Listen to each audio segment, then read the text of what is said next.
Hi guys! So for today, may itatry tayo uling pagkain. Bali, nakikita ko rin to sa TikTok. So cheese ball naman siya. So na-order natin to sa Grace for Days .mnl Manila sa IG. So ang in-order natin ay isang excuse me, round box. So medyo naalog lang siya kasi via Lalamove. Wait lang, open ko lang. So ito ay 1,100 pesos, good for 2 to 3 persons. Ayan siya.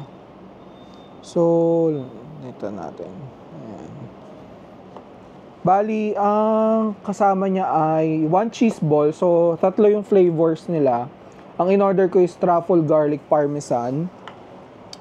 And then meron siyang 1 premium cheese, 2 types of cold cuts, 1 type of cracker, honey original jam, mixed nuts, grapes, and mini cornichons. So ito siya guys.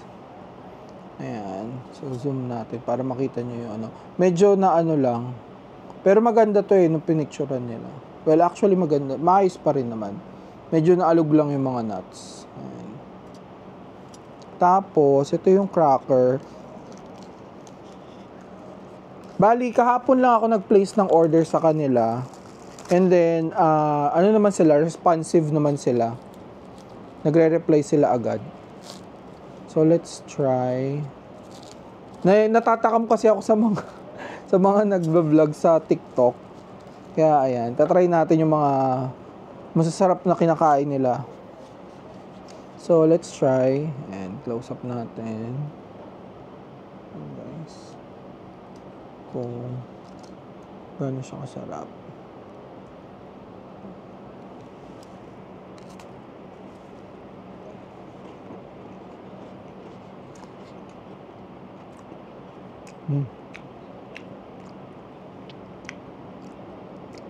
Masarap siya. Lalasahan mo talaga yung cheese, yung creaminess.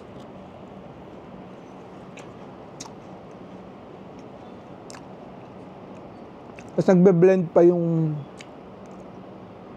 cracker na ginamit.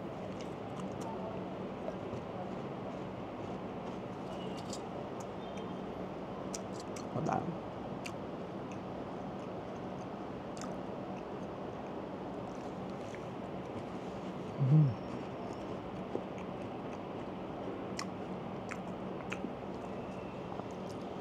Naman tikman natin kung anong lasa nito.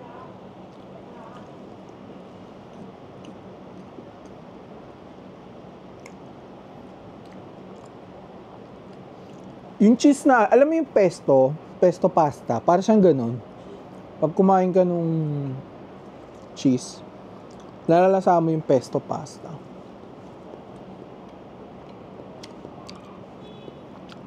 Hindi walang pa yung klaseng cheese yun. Pero na ano siya, same taste siya ng pesto pasta. And then, ito naman, itong cheese din to ito. Try natin.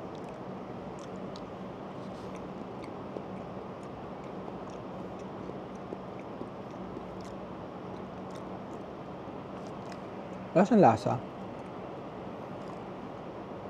Ang hindi ko alam is yung honey, kung paano siya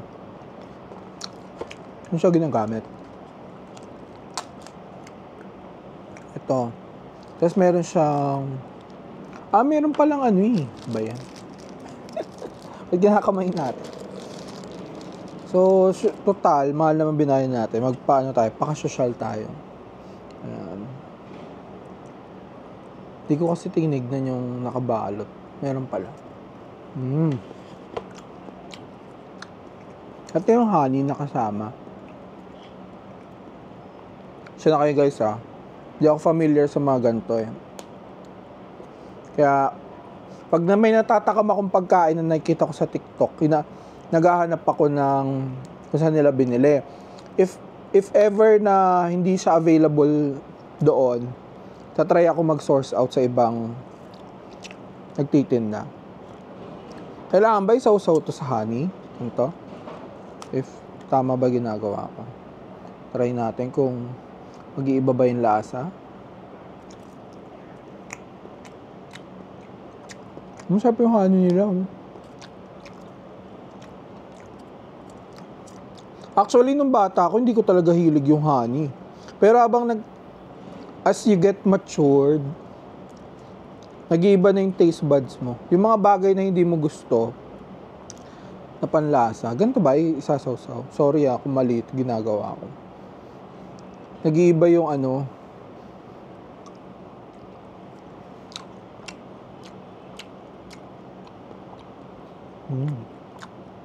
Ano to?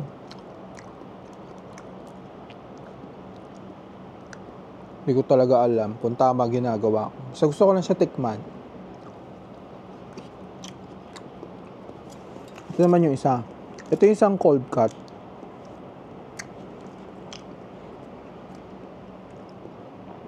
Ay mag-focus. Ayan. Ba natin? Unan ko baka.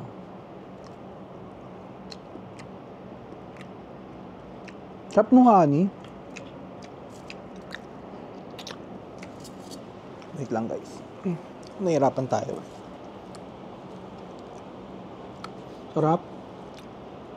Actually, nga to good for 2 to 3 kayang ubusin ng isang tao to eh. Ay, hulog.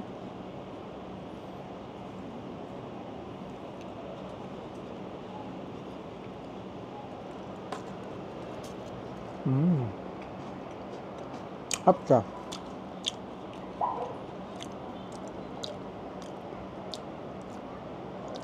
Pwede nyo to i-try. Masarap naman siya. Meron silang kung medyo lower yung budget natin, meron silang mas mababang price. Para, magkano ba yun? Hundreds lang yun eh. Wala pang 1,000. 300 plus ata. Yung nila. Ayun. Pag gusto mo lang ng cheese ball, 300 plus lang. And then, merong solo box, cheese ball tsaka crackers, 380.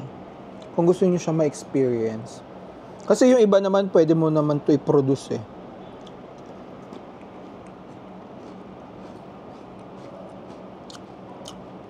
Hap. Ganito yung mga mani. Included. Saka to. Don't know the name. Harap.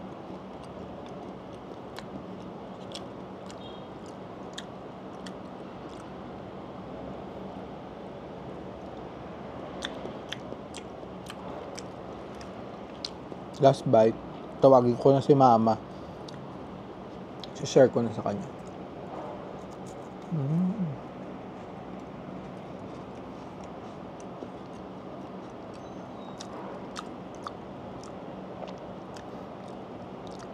So yun lang guys, try nyo to, masarap siya in fairness. Tapos meron silang budget entry tsaka patas na na price range. Depende sa gusto nyong inclusion. Yun lang guys. Bye-bye.